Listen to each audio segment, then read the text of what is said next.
Praise God. ಯೇಸು ಕ್ರಿಸ್ತನ ಹೆಸರಿನಲ್ಲಿ ನಿಮ್ಮನ್ನು ನಾನು ವಂದಿಸ್ತಾ ಇದ್ದೇನೆ. ನಮ್ಮ ದೇವರು ನೋಡುವ ತಂದೆಯಾಗಿದ್ದಾನೆ. ಆತನು ದಿನದ 24 ಗಂಟೆ ಆತನು ನಮ್ಮನ್ನು ನೋಡುತ್ತಾನೆ. ಓಕೆ, ದೇವರ ವಾಕ್ಯ ಹೇಳ್ತದೆ 15ನೇ ಜಾನೋಕ್ತಿ 3ನೇ ವಚನದಲ್ಲಿ, ಜಾನೋಕ್ತಿ 15 3ನೇ ವಚನ, ಯೆಹೋವನ ದೃಷ್ಟಿಯು ಎಲ್ಲೆಲ್ಲಿಯೂ ಇರುವುದು, ಆತನು ಕೆಟ್ಟವರನ್ನು ಒಳ್ಳೆಯವರನ್ನು ನೋಡುತ್ತಲೇ ಇರುವನು. The eye of the Lord are in every place, keeping watch on the evil and the good. ಅಂದರೆ ದೇವರ ದೃಷ್ಟಿ ಎಲ್ಲ ಕಡೆಯಲ್ಲಿದೆ. ನೀನು ಕತ್ತಲೆಯಲ್ಲಿ ಕೂತ್ಕೊಂಡ್ರೂ ದೇವರು ನೋಡ್ತಾನೆ. ಆತನಿಗೆ ಕತ್ತಲೆ ಅಲ್ಲ. ಓಕೆ, ಆತನ ಕಣ್ಣುಗಳು ಎಲ್ಲ ಕಡೆಯಲ್ಲಿ ನೋಡ್ತವೆ. ದೇವರಿಗೆ ಯಾವ ಸ್ಕ್ಯಾನಿಂಗ್ ಬೇಕಾಗಿಲ್ಲ. ಓಕೆ, ದೇವರು ನಿನ್ನ ಹೃದಯವನ್ನು, ನಿನ್ನ ದೇಹದ ಅಂಗಗಳನ್ನು, ನಿನ್ನ ಒಳಗೆ ಏನಿದೆ ಎಲ್ಲವನ್ನು ನೋಡ್ತಾನೆ. ನಿನ್ನ ಅಂತರ್ಯದಲ್ಲಿ ನಡೆಯುವಂಥದ್ದು ನಿನ್ನ ಸ್ಕ್ಯಾನಿಂಗ್ ಮಿಷನ್ಗೆ ಗೊತ್ತಿರಲಿಕ್ಕಿಲ್ಲ, ಬಟ್ ದೇವರಿಗೆ ಗೊತ್ತು. ಅದಕ್ಕೆ ದೇವರು ಹೇಳ್ತಾನೆ, ನಾನು ಮನುಷ್ಯರಾಗಿ ಹೊರಗೆ ನೋಡುವನಲ್ಲ, ನಾನು ಅಂತರೇಂದ್ರಿಯವನ್ನು ನೋಡುವ ಆತನು, ನಾನು ಒಳಗೆ ನೋಡುವನು. ಒಂದು ಕಡೆಯಲ್ಲಿ ಹೇಳ್ತದೆ, ನಾನು ಅಂತರೇಂದ್ರಿಯವನ್ನು ನೋಡುವನೆಂದು ಎಲ್ಲ ಸಭೆಗಳಿಗೆ ಗೊತ್ತಾಗೋದು. ಯಾಕಂದರೆ ನಾವು ಓದುವ ಪ್ರಕಟಣೆ ಗ್ರಂಥದಲ್ಲಿ ನಾವು ಓದಿದ್ರೆ ನಮಗೆ ಸಿಗ್ತದೆ. ಓಕೆ, ಇಲ್ಲಿ ನಾನು ಓದ್ತೇನೆ.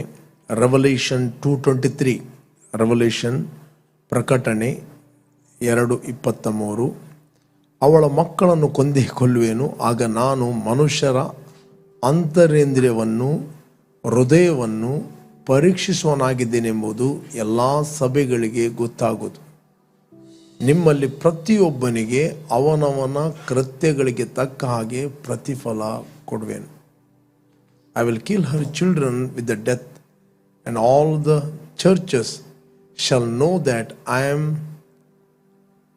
am he who searches the minds and the hearts, and I will give to each one of you according to your works. ಕ್ರಿಸ್ತನು ಆತನು ಬರುವಾಗ ಪ್ರತಿಯೊಬ್ಬ ವ್ಯಕ್ತಿಗೆ ಆತನು ತಕ್ಕ ಪ್ರತಿಫಲವನ್ನು ಕೊಡುತ್ತಾನೆ. ಬೈಬಲ್ ಹೇಳ್ತದೆ, ಪ್ರತಿಯೊಬ್ಬ ಇಂಡಿವಿಜುವಲ್ಗೆ ಆತನು ಅವರ ಕೃತ್ಯಗಳಿಗೆ ತಕ್ಕ ಹಾಗೆ ಆತನು ಫಲ ಕೊಡುತ್ತಾನೆ. ಇಲ್ಲಿ ಬೈಬಲ್ ಹೇಳ್ತದೆ, ಸಭೆಗೆ ಗೊತ್ತಾಗುವುದಂತ ಹೇಳುವುದಿಲ್ಲ, ಎಲ್ಲ ಸಭೆಗಳಿಗೆ ಗೊತ್ತಾಗುವುದು. ನಾನು ಅಂತರೇಂದ್ರಿಯವನ್ನು ಪರೀಕ್ಷಿಸುವನು, ನನ್ನ ಅಂತರೇಂದ್ರಿಯವನ್ನು ನೋಡುವವನು ಎಂದೆಲ್ಲ ಸಭೆಗಳಿಗೆ ಗೊತ್ತಾಗುವುದು. ದ ಚರ್ಚ್ ಎಂಬುವಂಥದ್ದು ಅದು ಮನುಷ್ಯನ ಐಡಿಯಾ ಅಲ್ಲ. ಚರ್ಚ್ ಎಂಬುವಂಥದ್ದು ದೇವರ ಆಲೋಚನೆ. ಒಬ್ಬ ವ್ಯಕ್ತಿ ಬೌರ್ಣಗೆನಾದವನು ಆತನು ಸಭೆಯಲ್ಲಿ ಇರಬೇಕಾದದ್ದು ಅದು ದೇವರ ಉದ್ದೇಶ. ಸಭೆಯಾಗಿ ಕೂಡಿಕೊಳ್ಳುವುದನ್ನು ಕೆಲವರು ರೂಢಿಯಾಗಿ ಬಿಟ್ಟ ಪ್ರಕಾರ ನಾವು ಅನ್ಯಾತ ಬಿಟ್ಟು ಬಿಡದೆ ಒಬ್ಬರನ್ನೊಬ್ಬರು ಎಚ್ಚರಿಸೋಣ. ನಾವು ಒಬ್ಬರನ್ನೊಬ್ಬರು ಸಭೆಯಾಗಿ ಕೂಡಿ ಬರುವುದನ್ನು ಎಚ್ಚರಿಸಬೇಕಾದ್ರೆ ನಾನು ಸಭೆಯಲ್ಲಿ ಇರಬೇಕು. ನಾನು ಸಭೆಯಲ್ಲಿ ಇಲ್ಲದೆ ಇನ್ನೊಬ್ಬರನ್ನು ಸಭೆಯಾಗಿ ಸೇರಿ ಬಾ ಅಂತ ಹೇಳಲಿಕ್ಕೆ ಆಗೋದಿಲ್ಲ. ಓಕೆ, ಫಸ್ಟ್ ಆಫ್ ಆಲ್ ನಾನು ನಾನು ಜೀವಿಸದಿದ್ದರೆ ಇನ್ನೊಬ್ಬರಿಗೆ ಹೇಳಲಿಕ್ಕೆ ಆಗೋದಿಲ್ಲ. ಅವರು ಹೇಳುವುದಕ್ಕಿಂತ ನಮ್ಮನ್ನು ನೋಡ್ತಾರೆ, ನಮ್ಮ ನಡವಳಿಕೆಯನ್ನು ನೋಡ್ತಾರೆ. ನಮ್ಮ ನಡವಳಿಕೆ ಅವರಿಗೆ ಅದು ಮಾತಾಡುತ್ತದೆ.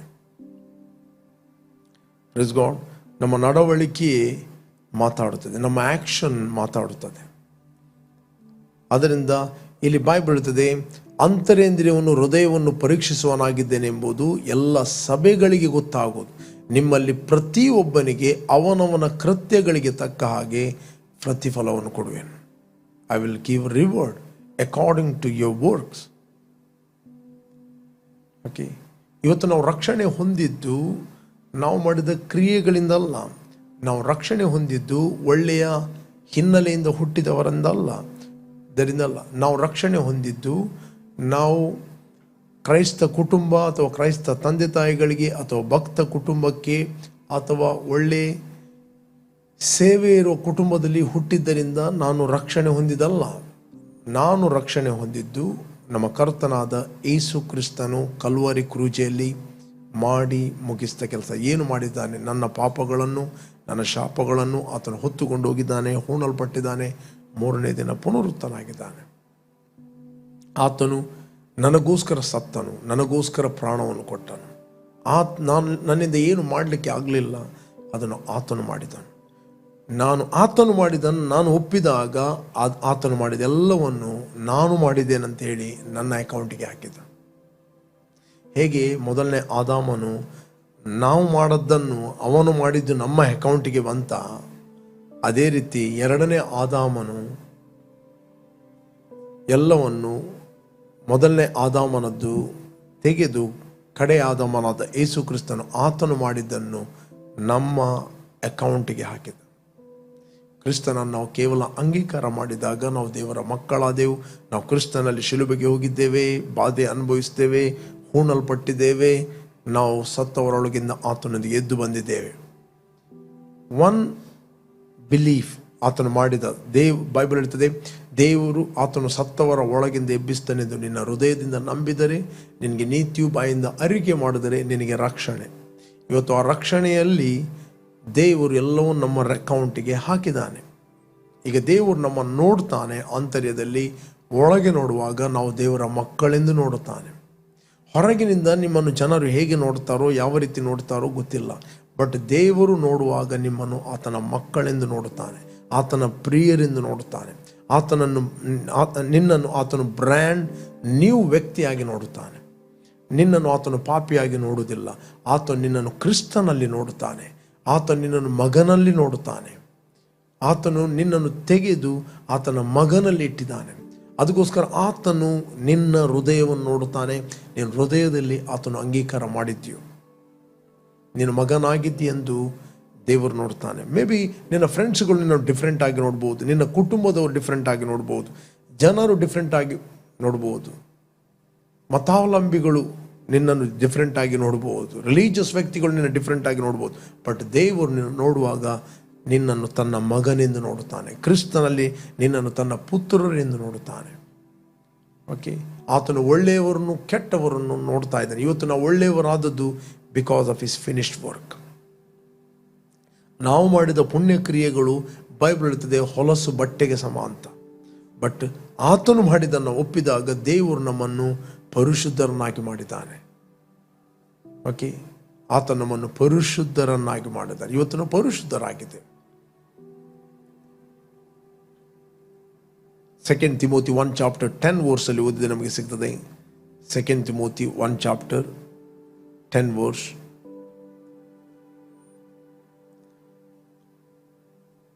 ಆತನು ಅನಾದಿ ಕಾಲದಲ್ಲಿ ಆ ಕೃಪೆಯನ್ನು ಕ್ರಿಸ್ತ ಯೇಸು ನಮಗೆ ಅನುಗ್ರಹಿಸಿ ಈಗ ನಮ್ಮ ರಕ್ಷಕನಾದ ಕ್ರಿಸ್ತ ಯೇಸುವಿನ ಪ್ರತ್ಯಕ್ಷದ ಮೂಲಕ ಅದನ್ನು ಪ್ರಕಾಶಪಡಿಸ್ತಾನೆ.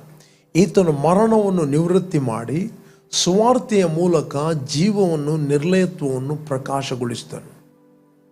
ಓಕೆ, ಆತನು ಅನಾದಿ ಕಾಲದಲ್ಲಿ ಆ ಕೃಪೆಯನ್ನು ಕ್ರಿಸ್ತ ಯೇಸುವಿನಲ್ಲಿ ನಮಗೆ ಅನುಗ್ರಹಿಸಿ, but has now been revealed by the appearing of our Savior Jesus Christ, who has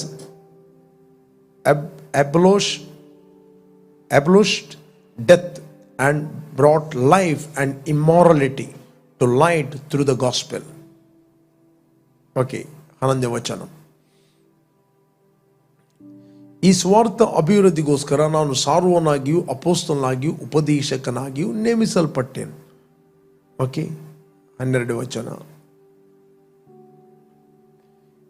okay, ನಾವು 1 ತಿಮೋತಿಯಲ್ಲಿ ಓದುವ 1 ತಿಮೋತಿ 1 ಚಾಪ್ಟರ್ 10 ವರ್ಸ್. 1 ತಿಮೋತಿ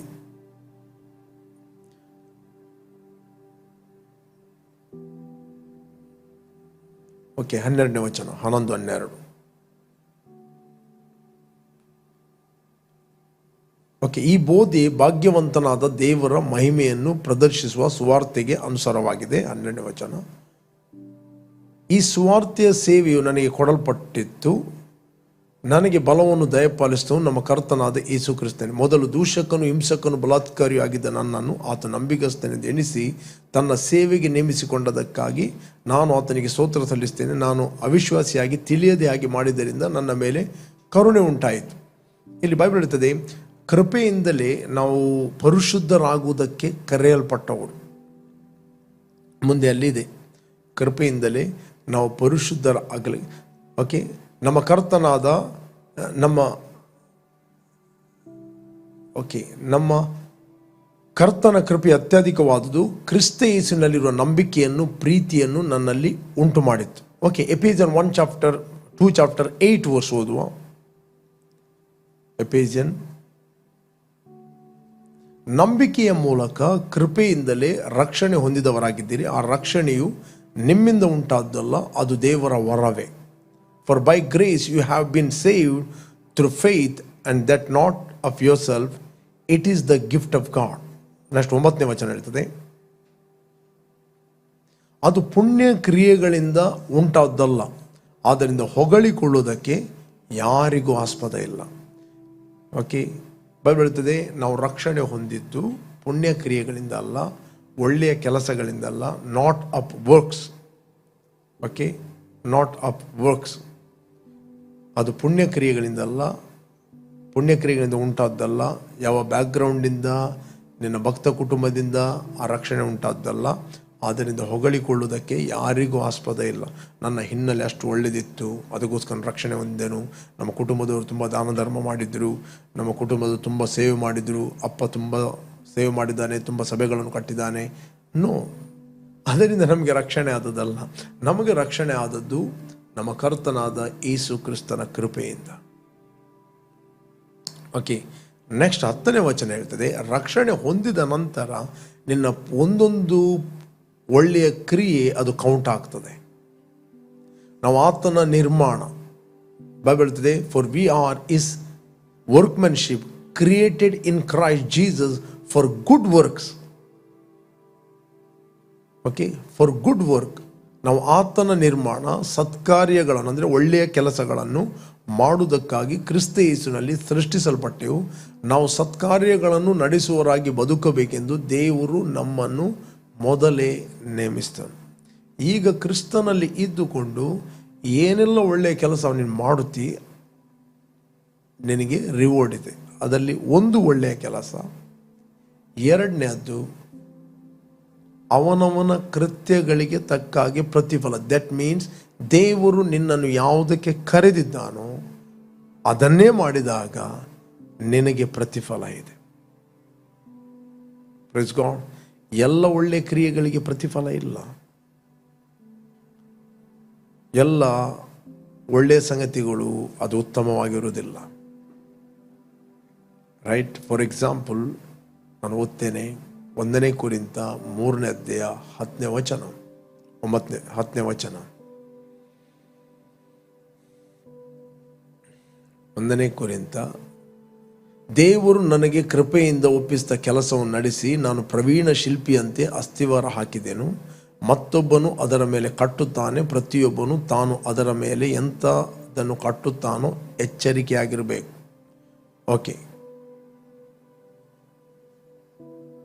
ಹಾಕಿರುವ ಅಸ್ತಿವಾರವು ಯೇಸು ಕ್ರಿಸ್ತನೇ. ಆ ಅಸ್ತಿವಾರವನ್ನಲ್ಲದೆ ಮತ್ತೊಂದು ಅಸ್ತಿವಾರವನ್ನು ಯಾರೂ ಹಾಕಲಾರರಷ್ಟೇ. ಓಕೆ, ಆ ಅಸ್ತಿವಾರದ ಮೇಲೆ ಚಿನ್ನ, ಬೆಳ್ಳಿ, ರತ್ನ ಇದು ಕಾಣುವುದಿಲ್ಲ. 3 ಸಂಗತಿ: ಚಿನ್ನ, ಬೆಳ್ಳಿ, ರತ್ನ ಮಣ್ಣಿನ ಅಡಿಯಲ್ಲಿರುತ್ತದೆ. ಕಟ್ಟಿಗೆ, ಹುಲ್ಲು, ಆಪು ಅದು ಮೇಲೆ ಇರ್ತದೆ, ಬೆಂಕಿ ಕೊಟ್ಟರೆ ಸುಟ್ಟು ಹೋಗ್ತದೆ. ಮುಂತಾದವುಗಳಲ್ಲಿ ಯಾವುದರಿಂದ ಕಟ್ಟಿದರೂ ಅವನವನ ಕೆಲಸವು ವ್ಯಕ್ತವಾಗುವುದು. ಓಕೆ, ಕ್ರಿಸ್ತನು ಬರುವ ದಿನವು ಬೆಂಕಿಯೊಡನೆ ಉದಯವಾಗಿ ಆ ಕೆಲಸವನ್ನು ಸ್ಪಷ್ಟವಾಗಿ ತೋರಿಸುವುದು. ಅವನವನ ಕೆಲಸವೆಂಥದ್ದು ಆ ಬೆಂಕಿ ಶೋಧಿಸುವುದು. ಅವನ ಕೆಲಸಕ್ಕೆ, ಅವನ ಕೃತ್ಯಗಳಿಗೆ ಪ್ರತಿಫಲ. ರೈಟ್. ಒಬ್ಬನು ಆ ಅಸ್ತಿವಾರದ ಮೇಲೆ ಕಟ್ಟಿದ್ದು ಉಳಿದರೆ ಅವನಿಗೆ ಸಂಬಳ ಬರುವುದು. ಪುನಃ ನಾನು 14ನೇ ವಚನ ಓದ್ತದೆ. If anyone's work which he has built on it endures, he will receive a reward. ಎಲ್ಲರಿಗೆ ರಿವಾರ್ಡ್ ಇಲ್ಲ, ಎಲ್ಲ ಒಳ್ಳೆಯ ಕೆಲಸಗಳಿಗೆ ರಿವಾರ್ಡ್ ಇಲ್ಲ. ಇಲ್ಲ ನೋಡ್ತೇವೆ 6 ರೀತಿಯ ಚಿನ್ನ, ಬೆಳ್ಳಿ, ರತ್ನ, ಆಪು, ಹುಲ್ಲು, ಕಟ್ಟಿಗೆ, ಇದೆಲ್ಲ ಒಳ್ಳೆಯ ಕೆಲಸಗಳು. ಒಬ್ಬನು ಆ ಅಸ್ಥಿವಾರದ ಮೇಲೆ ಕಟ್ಟಿದ್ದು ಉಳಿದರೆ ಅವನಿಗೆ ಸಂಬಳ ಬರುವುದು.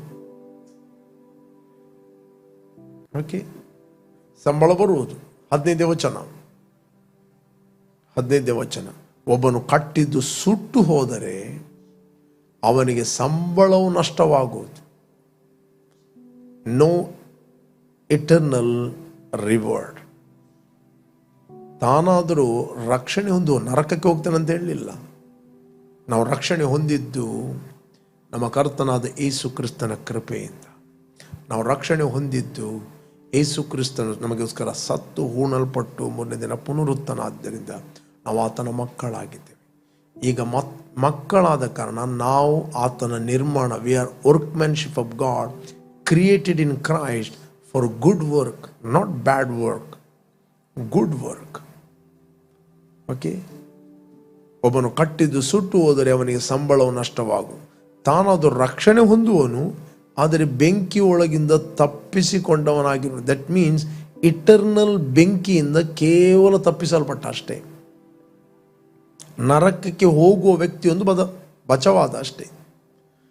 ಮತ್ತು ನಿತ್ಯತ್ವಕ್ಕೆ ಅವನಿಗೆ ಏನಿಲ್ಲ, ಅವನೇನು ಸ್ಟೋರ್ ಮಾಡಿಡಲಿಲ್ಲ. ನಿತ್ಯಕ್ಕೆ ನಾವು ಏನೇ ಕೆಲಸ ಮಾಡಿದ್ರು, ಏನೇ ಸೇವೆ ಮಾಡಿದ್ರು, ನಂಬರ್ 1, ದೇವರು ನಮ್ಮನ್ನು ಯಾವುದಕ್ಕೆ ಕರೆದಿದ್ದಾನೆ ಅದನ್ನು ಮಾಡಿದಾಗ ರಿವಾರ್ಡ್. 2ನೇದು, ನಾವು ಏನು ಮಾಡ್ತೇವೆ, ಪ್ರೀತಿಯಿಂದ ಏನು ಮಾಡ್ತೇವೆ, ವಿತ್ ಲವ್, ಅದಕ್ಕೆ ರಿವಾರ್ಡ್ ಇದೆ. ತೋರ್ಪಡಿಕೆಗೆ ಅಥವಾ ಇನ್ಯಾವುದೊಂದು ಇಂಟೆನ್ಷನ್ ಇಟ್ಕೊಂಡು ನಾವು ಮಾಡುವುದಾದರೆ ಸಂಬಳವು ನಷ್ಟವಾಗುವುದು. Praise God. ಸಂಬಳವು ನಷ್ಟವು ತೋರ್ಪಡಿಕೆಗೆ. ಅದರಿಂದ ಬೈಬಲ್ ಹೇಳುತ್ತದೆ, ಆತನು ಕೆಟ್ಟವರನ್ನು ಒಳ್ಳೆಯವನನ್ನು ನೋಡುತ್ತಲೇ ಇದ್ದಾನೆ. 2ನೇದು 23ನೇ ವಚನ ಪ್ರಕಟಣೆ ಗ್ರಂಥದಲ್ಲಿ ಹೇಳಲ್ಪಟ್ಟಿದೆ, ನಾನು ಅಂತರೇಂದ್ರಿಯವನ್ನು ನೋಡುವಾತನು, ಹೃದಯಗಳನ್ನು ನೋಡುವಾತನೆಂದು ಎಲ್ಲ ಸಭೆಗಳಿಗೆ ಗೊತ್ತಾಗುವುದು. ನಿಮ್ಮಲ್ಲಿ ಪ್ರತಿಯೊಬ್ಬ ಇಂಡಿವಿಜುವಲಿಗೆ ಅವನವನ ಕೃತ್ಯಗಳಿಗೆ ತಕ್ಕ ಹಾಗೆ ಪ್ರತಿಫಲ ಕೊಡುವೆ. Bible each one of you, okay, and I will give to each one of you according to your works. Bible ಪ್ರತಿಯೊಬ್ಬನು ತನ್ನ ದೇಹದಲ್ಲಿ ಮಾಡಿದ ಒಳ್ಳೆಯದಕ್ಕಾಗಲಿ ಕೆಟ್ಟದಕ್ಕಾಗಲಿ ತಕ್ಕ ಪ್ರತಿಫಲವನ್ನು ಹೊಂದುವಂತೆ ಕ್ರಿಸ್ತನ ನ್ಯಾಯಸಿಂಹಾಸನದ ಮುಂದೆ ನಾವು ನಿಲ್ಲಬೇಕು. 2 Corinthians 5:10. ಅದರಿಂದ ಪ್ರಿಯರೇ, ಈ ಕಾನ್ಷಿಯಸ್ ನಮಗೆ ಯಾವಾಗಲೂ ಇರಬೇಕು. ನಾವೇನೇ ಮಾಡಿದರೂ ಅದು ಪ್ರೀತಿಯಿಂದ ಮಾಡ್ತಾರಾ, ಜನರು ನೋಡಲಿಕ್ಕಿಲ್ಲ. But you cannot judge other people. ಒಬ್ಬನು ಪ್ರೀತಿಯಿಂದ ಮಾಡ್ತಾನ, ತೋರ್ಪಡಿಕೆಗೆ ಮಾಡ್ತಾನ, ನಾವು ಇನ್ನೊಬ್ಬರನ್ನು ಜಡ್ಜ್ ಮಾಡಲಿಕ್ಕೆ ಆಗೋದಿಲ್ಲ. ಫಿಸಿಕಲ್ ಪಾಪಗಳಿಗಿಂತ, ಸಿನ್ಗಿಂತ ಆತ್ಮಿಕ ಪಾಪ ಎಂಬುವಂಥದ್ದು ಅದು ದೊಡ್ಡದು. ಈ ಪ್ರೈಡ್ ಎಂಬುವಂಥದ್ದು ಪಾಪ. ಒಬ್ಬನಿಗೆ ಪ್ರೈಡ್ ಇದೆ ಅಂತ, ಗುಬ್ಬುವಿಕೆ ಇದೆ ಅಂತ ನಾವು ಇಮಿಡಿಯೇಟ್ಲಿ ಒಬ್ಬನಿಗೆ ಜಡ್ಜ್ ಮಾಡಲಿಕ್ಕೆ ಆಗೋದಿಲ್ಲ. ಅವನಿಗೆ ಪ್ರೈಡ್ ಇದೆ ಅಂತ ಗೊತ್ತಾಗುವುದು only through the word of god. ದೇವರ ವಾಕ್ಯದ ಮೂಲಕ ಮಾತ್ರ ಗೊತ್ತಾಗೋದು. ಇಲ್ಲದ್ರೆ ಸುಮ್ಮನೆ ನಾವು ಯಾರನ್ನು ಜಡ್ಜ್ ಮಾಡಲಿಕ್ಕೆ ಆಗೋದಿಲ್ಲ ಒಬ್ಬನಿಗೆ ಪ್ರೈಡ್ ಇದೆ ಅಂತ. ಫಾರ್ ಎಕ್ಸಾಂಪಲ್, ಯೇಸು ಸ್ವಾಮಿ 12 ವರ್ಷದವನು ತಪ್ಪಿ ಹೋದ. 12 ವರ್ಷವನ್ನು ತಪ್ಪಿ ಹೋದಾಗ ಆತನ ತಂದೆ ತಾಯಿಗಳು 3 ದಿನ ಪ್ರಯಾಣ ಬಂದರು, ನೆಕ್ಸ್ಟ್ ಹೋದರು. 3 ದಿನ ನಂತರ ಆತನು ದೇವಾಲಯದಲ್ಲಿದ್ದಾನೆ. ಆತನು ಬೋಧಕರ ಮಧ್ಯದಲ್ಲಿ ಅವರ ಉಪದೇಶವನ್ನು ಕೇಳಿ ಅವರಿಗೆ ಪ್ರಶ್ನೆ ಹಾಕ್ತಾ ಇದ್ದಾನೆ. ಸಡನ್ಲಿ ತಾಯಿ ಬಂದು ಕೇಳಿದರು, ಮಗನೇ, ನೀನು ನಮಗೆ ಯಾಕೆ ಹೀಗೆ ಮಾಡಿದೆ? ನಾನು ಮತ್ತು ನಿನ್ನ ತಂದೆ ಎಷ್ಟು ತಳಮಳಗೊಂಡೆವು.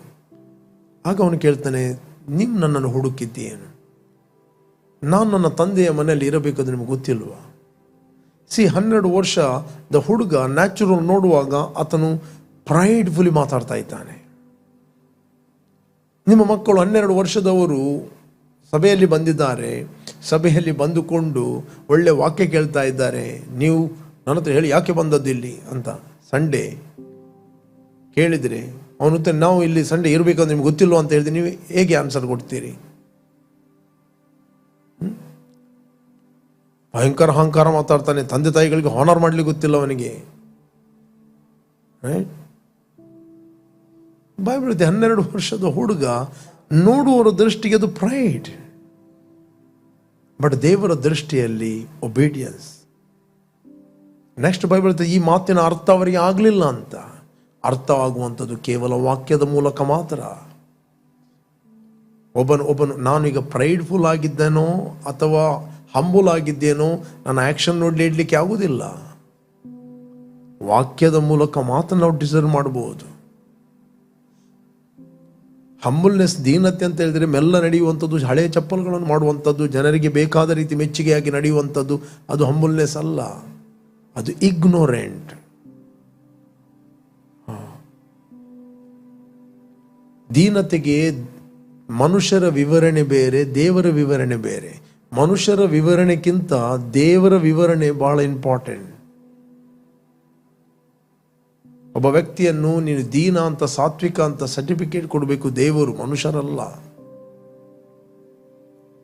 ಬಟ್ ದೇವರಿಗೆ ಯೋಗ್ಯನಾಗಿ ನಡೆದರೆ ಮನುಷ್ಯರಿಗೆ ಸಂಭಾವಿತನಾಗಿ ನಡೆಯುತ್ತಾನೆ ಅವನು. ಬಟ್ ನೆಕ್ಸ್ಟ್ ಹೇಳ್ತದೆ, ಆತನು ಯೇಸು ಸ್ವಾಮಿ ತನ್ನ ತಂದೆ ತಾಯಿಗಳಿಗೆ ಅಧೀನಾಗಿದ್ದನು ಅಂತ ಹೇಳ್ತದೆ. ರೈಟ್? ಅದರಿಂದ ಪ್ರೇರಿ, ದೇವರು ಒಳ್ಳೆಯವರನ್ನು ಕೆಟ್ಟವರನ್ನು ನೋಡುತ್ತಲೇ ಇದ್ದಾನೆ. God is watching your heart. Okay, ನೀನು ಕರ್ತನಿಗೋಸ್ಕರ ಸೇವೆ ಮಾಡಿದರೆ, ಮತ್ತೆ ಎಲ್ಲಿಯಾದರೂ ನೀನು ಕೆಲಸ ಮಾಡ್ತಾ ಇದ್ದಿ, ಕರ್ತನಿಗೋಸ್ಕರ ಮಾಡಿದರೆ ಕರ್ತನು ನಿನಗೆ ರಿವಾರ್ಡ್ ಕೊಡ್ತಾನೆ, ಪ್ರತಿಫಲ ಕೊಡ್ತಾನೆ. ರೈಟ್? ಕೆಲವೊಮ್ಮೆ ನೀವು ಎಲ್ಲಿಯೋ ಕೆಲಸಕ್ಕೆ ಹೋಗ್ತೀರಿ, ಒಂದು ಕಂಪನಿಯಲ್ಲಿ ಬಾಸ್ ನೋಡಿದಾಗ ಮಾತ್ರ ಮಾಡ್ತೀರಿ, ಅಥವಾ ಹಣವನ್ನು ಏನೋ ಆಚೀಚೆ ಮಾಡ್ತೀರಿ. ಬಟ್ ಫಿಯರ್ ಆಫ್ ಗಾಡ್ ನಿಮಗಿದ್ದರೆ, ದೇವರು ನೋಡ್ತಾನಂತಿದ್ದರೆ, ನಿಮಗೆ ಅಲ್ಲಿ ವಿಸ್ಡಮ್ ಇರ್ತದೆ. No, I cannot. ಯಾರು ಹೇಗೆ ಕೆಲಸ ಮಾಡಲಿ, ಯಾರು ಹಣ ಒಳಗೆ ಹಾಕಲಿ, ನಾನು ಅದನ್ನು ಮಾಡೋದಿಲ್ಲ. ನೀವು ದೇವರಿಗೆ ಕೊಡುವಂಥದ್ದನ್ನು ವಿದೌಟ್ ಕಂಡೀಷನ್ ಕೊಡ್ತೀರಿ. Why? Because you have a fear of God. ನಿಮಗೆ ದೇವರ ಭಯ ಇದೆ, ಅದೇ ನಿಮಗೆ ವಿಸ್ಡಮ್ ಕೊಡ್ತದೆ. ದೇವರ ಭಯ ಇಲ್ಲ ಅಂತ ಹೇಳಿದರೆ ಮೂರ್ಖತನ ಮಾಡ್ತದೆ. ದೇವರಿಗೆ ಯಾಕೆ ಕೊಡಬೇಕು? ದೇವರಿಗೇನು ಮಾಡ್ತೀರಿ? ದೇವರನ್ನು ನೀವು ಘನಪಡಿಸ್ತೀರಿ, ನಿಮಗೆ ಆಟೋಮೆಟಿಕ್ ಒಳಗೆ ಬೆಳಕು ಬರ್ತದೆ.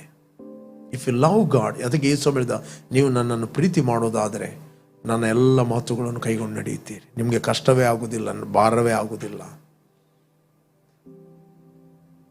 ಓಕೆ, ಯಾರು ನೀವು ವೀಕ್ಷಿಸ್ತಾ ಇದ್ದೀರಿ, ಐ ಪ್ರೇ ಫಾರ್ ಯು. ನೀವು ಯೇಸುವನ್ನು ರಕ್ಷಕನ ಒಡೆಯನೆಂದು ಅಂಗೀಕಾರ ಮಾಡದಿದ್ದರೆ ನಿಮ್ಮ ಹೃದಯದಲ್ಲಿ ಕರೆಯಿರಿ, ಮತ್ತು ಏನು ನೀವು ವಾಕ್ಯವನ್ನು ಕೇಳಿದ್ದೀರಿ ಅದನ್ನು ಧ್ಯಾನ ಮಾಡಿರಿ. ಕಾಣದ ಲೋಕದಲ್ಲಿರುವ ದೇವರು ನಿಮ್ಮನ್ನು ನೋಡ್ತಾನೆ. ಅದಕ್ಕೋಸ್ಕರ ಹಗಾರಳು ಹೇಳ್ತಾಳೆ, ನನ್ನನ್ನು ನೋಡುವ ಆತ ನನ್ನನ್ನು ನೋಡಿದೆ. ರೈಟ್? ಯಾವಾಗ ಕರ್ತನ ದೂತನು ಆಕೆಯ ಕಣ್ಣುಗಳನ್ನು ತೆರೆದಾಗ ಆಕೆ ಹೇಳ್ತಾನೆ, ನನ್ನನ್ನು ನೋಡುವ ಆತನ ನಾನು ನೋಡಿದೆ. ಅದರರ್ಥ ನೀನು ನೋಡದಿದ್ದರೆ ಅವನು ನೋಡುವುದಿಲ್ಲ ಅಂತ ಅರ್ಥ ಅಲ್ಲ, ಅವನು ನೋಡ್ತಲೇ ಇದ್ದಾನೆ. ಬಟ್ ನಿನಗೆ ಗೊತ್ತಾಗುವುದು, ಓ ನನ್ನ ನೋಡುವಂತ ನಾನು ನೋಡಿದೆ ಅಷ್ಟೇ. This is the fear of God. ಆತನು 24/7 ನೀನು ಒಬ್ಬಂಟಿನಾಗಿರುವಾಗ, ಒಬ್ಬನೇ ಇರುವಾಗ ಆತನನ್ನು ನೋಡುತ್ತಾನೆ. And he will give you the reward. ಆತನು ನಿನಗೆ ಪ್ರತಿಫಲ ಕೊಡ್ತಾನೆ, ಆತನು ನಿನ್ನನ್ನು ಪ್ರಮೋಟ್ ಮಾಡುತ್ತಾನೆ, ಆತನು ನಿನ್ನನ್ನು ಮೇಲಕ್ಕೆತ್ತುತ್ತಾನೆ. ಉದ್ಧಾರವು ಎಲ್ಲಿಂದ ಬರುವಂಥದ್ದಲ್ಲ, ಉದ್ಧಾರ ಆತನಿಂದ ಬರೋದು. ಒಬ್ಬನನ್ನು ದೇವರು ಉದ್ಧಾರ ಮಾಡಿದರೆ, ದೇವರು ಪ್ರಮೋಟ್ ಮಾಡಿದರೆ, no one can put you down. ಅನೇಕ ರೀಸನ್ಗಳು ನೀನು ಕೊಡ್ಬೋದು. ಅವನನ್ನು ಕೆಳಗೆ ಹಾಕಿದ, ಇವನನ್ನು ಕೆಳಗೆ ಹಾಕಿದ, ಯಾರನ್ನು ಕೆಳಗೆ ಹಾಕಲಿಕ್ಕೆ ಆಗುವುದಿಲ್ಲ. ದೇವರು ಒಬ್ಬನನ್ನು ಮೇಲಕ್ಕೆತ್ತಿದರೆ ಯಾರು ಕೆಳಗೆ ಹಾಕಲಿಕ್ಕೆ ಆಗುವುದಿಲ್ಲ. ದೇವರು ಒಬ್ಬನಿಗೆ ಡೋರನ್ನು, ಬಾಗಿಲನ್ನು ತೆರೆದರೆ ಯಾರು ನಿನಗೆ ಮುಚ್ಚಲಿಕ್ಕೆ ಆಗುವುದಿಲ್ಲ. ಏನೋ ಸರ್ಕಸ್ ಮಾಡಿ ನೀನೇನು ಮಾಡಲಿಕ್ಕೆ ಆಗುವುದಿಲ್ಲ. Okay, let's pray. Thank you father. ತಂದೆ, ಈ ಒಂದು ವೇಳೆಗೋಸ್ಕರ ನಿನಗೆ ನಾವು ಕೃತಜ್ಞತೆಯನ್ನು ಸಲ್ಲಿಸ್ತೇವೆ. ನೀನು ನಮ್ಮನ್ನು ನೋಡ್ತಲೇ ಇದ್ದಿ ತಂದೆ. ನಿನ್ನ ಮಗನಾದ ಯೇಸುವನ್ನು ನಮಗೋಸ್ಕರ ಕಳುಹಿಸಿ ನಮ್ಮ ಎಲ್ಲ ಪಾಪಗಳನ್ನು ಆತನು ತನ್ನ ದೇಹದ ಮೇಲೆ ಹೊತ್ತುಕೊಂಡು ಹೋಗಿ ಮರಣದ ಕಂಬವನ್ನು ಏರಿ ಹೂಣಲ್ಪಟ್ಟು 3ನೇ ದಿನ ಪುನರುತ್ಥಾನಾದನು. ನಾವು ನಮ್ಮ ಹೃದಯದಲ್ಲಿ ನಂಬಿದ್ದೇವೆ, ಬಾಯಿಂದ ಅರಿಕೆ ಮಾಡಿದ್ದೇವೆ, ಯೇಸುವೆ ನಮ್ಮ ಕರ್ತನೆಂದು. ತಂದೆ, ನೀನು ನಮ್ಮ ಆಂತರ್ಯವನ್ನು ನೋಡುವ ಆತನಾಗಿದ್ದಿ. Thank you. ಯಾರೆಲ್ಲ ವೀಕ್ಷಿಸ್ತಾ ಇದ್ದಾರೆ ಅವರೆಲ್ಲರಿಗೆ ಈ ಒಂದು ಗ್ರಹಿಕೆ ಉಂಟಾಗಲಿ. ಅವರ ಯಾವುದೇ ಪರಿಸ್ಥಿತಿಯಲ್ಲಿ, ಯಾವುದೇ ಕಷ್ಟದಲ್ಲಿ, ಯಾವುದೇ ನೋವಿನಲ್ಲಿ, ದುಃಖದಲ್ಲಿ ಇರಬಹುದು, ಬಟ್ ಅವರೆಲ್ಲರ ಮನೋನೇತ್ರಗಳು ಬೆಳಗಲ್ಪಡಲಿ. ಸಂತೈಸುವ ನೀನು ಅವರನ್ನು ನೋಡುತ್ತಲೇ ಇದ್ದಿ, ನೀನು ಅವರನ್ನು ಕಂಫರ್ಟ್ ಮಾಡ್ತಾ ಇದ್ದೆ ಎಂದು ಅವರು ಗ್ರಹಿಸಿಕೊಳ್ಳಲೆಂದು ಪ್ರಾರ್ಥಿಸ್ತಾ ಇದ್ದೆ. ಯೇಸು ನಾಮದಲ್ಲಿ ತಂದೆ, amen, amen, amen, amen, amen.